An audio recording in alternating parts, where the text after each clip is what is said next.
Welcome back to my channel, at kung bago ka pa lang sa channel na ito ay click mo muna ang subscribe button pati na rin ang notification bell para lagi kang updated.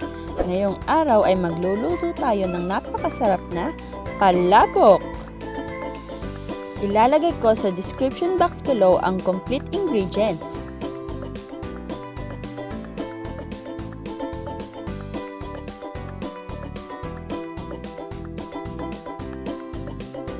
Simulan na natin ang paggawa ng napakasarap na palabok.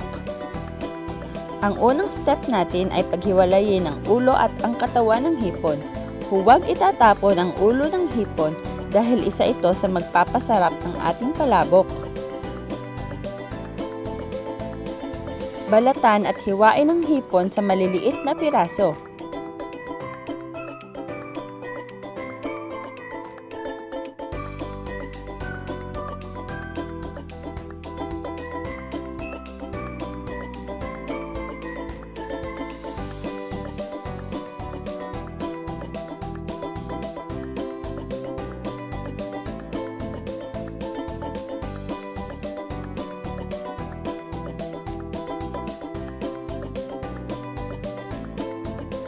Sunod naman ay tanggalin ang itim sa loob ng pusit at hiwain ito sa maliliit na piraso.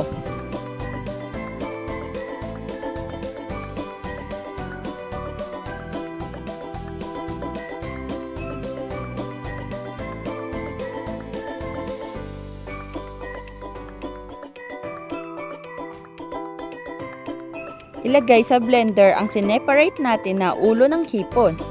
Ito ang magiging special sauce ng ating palabok. I-blender lang ito hanggang sa lumabas ang katas.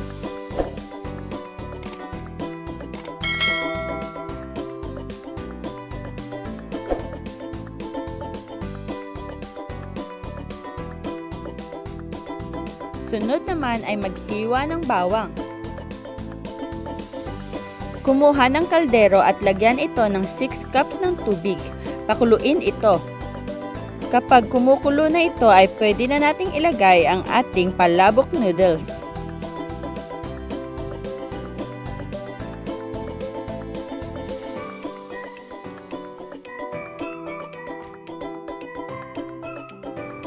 Pakuluin ito for 15 minutes sa malakas na apoy o hanggang sa maging malambot na ang ating palabok noodles. Tapos, i-drain ito.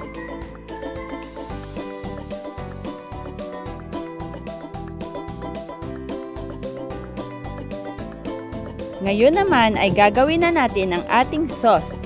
Sa isang malinis na kawali ay maglagay ng 1/2 cup ng cooking oil. Ilagay ang giniling na manok or giniling na baboy.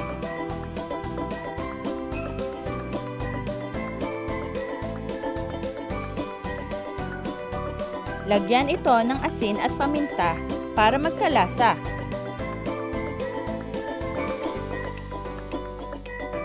Haluin itong mabuti. Sunod naman ay idagdag na ang bawang.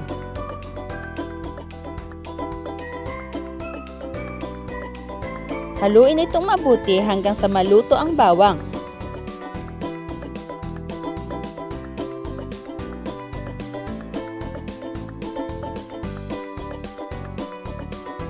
Sunod naman ay lagyan ito ng ACHUETE na pampakulay. Haluin ito ng mabuti para maiwasan ang pagkasunog. At kapag crunchy na ang ating giniling na karne at ang bawang, ay pwede na natin itong iset aside.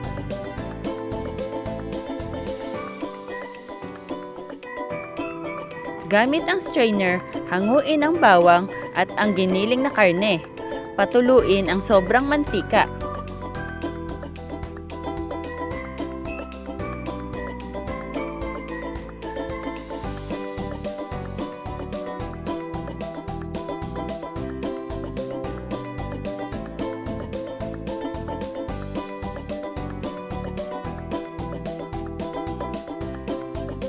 Ilagay ito sa malinis na plato at iset aside. Sa parehong kawali at mantika na pinagpirituhan ng ating bawang at giniling na manok, ay ilagay natin dito ang pusit. Gisahin ang pusit hanggang sa ito ay maluto.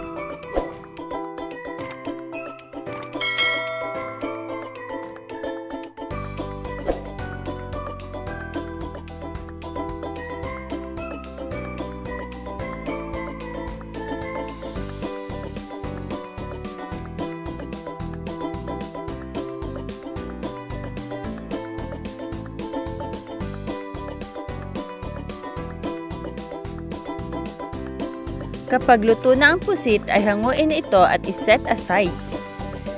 Ito ang magiging toppings ng ating palabok. Sunod naman ay ilagay ang hipon. Gisahin ito hanggang sa maluto.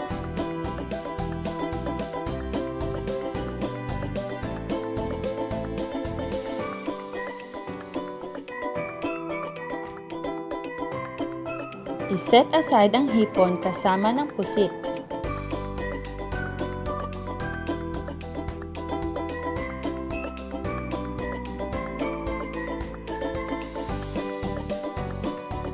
Sa isang malinis na bowl ay maglagay ng 4 cups ng tubig at ilagay ang palabok mix.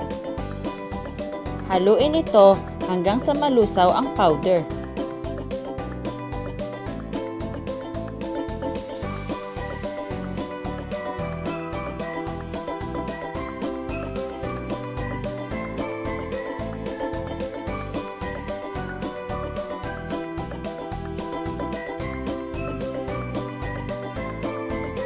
Sa isang malinis na kawali ay maglagay ng 2 tablespoon ng mantika.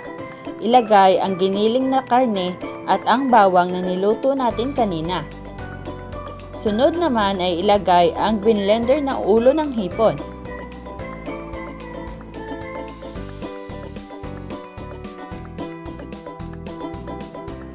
Magpakulo ng itlog for toppings.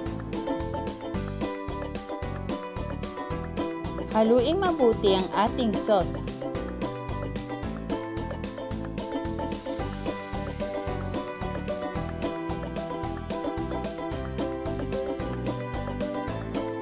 Sunod naman ay ilagay ang nilusaw na palabok mix.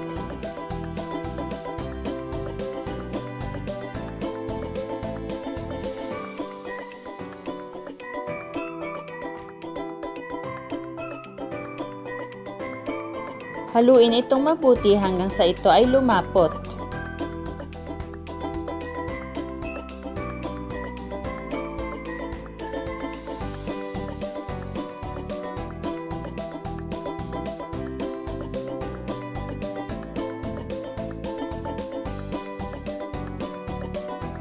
Kapag luto na ang ating sauce, ay mag-separate ng konti para sa ating toppings.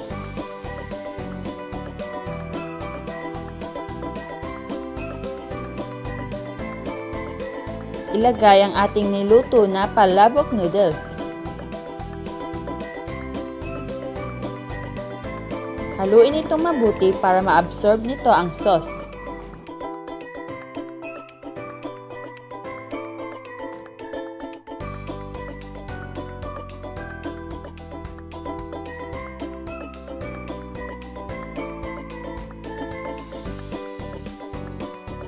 Ayan!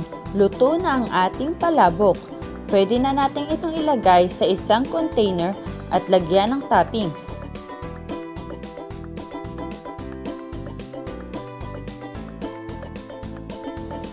Ilagay ang palabok mixture. Lagyan ito ng extra sauce.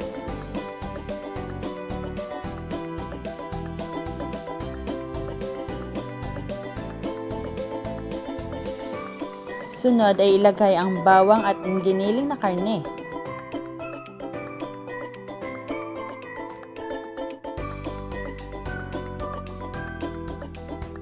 Ilagay ang hipon at pusit.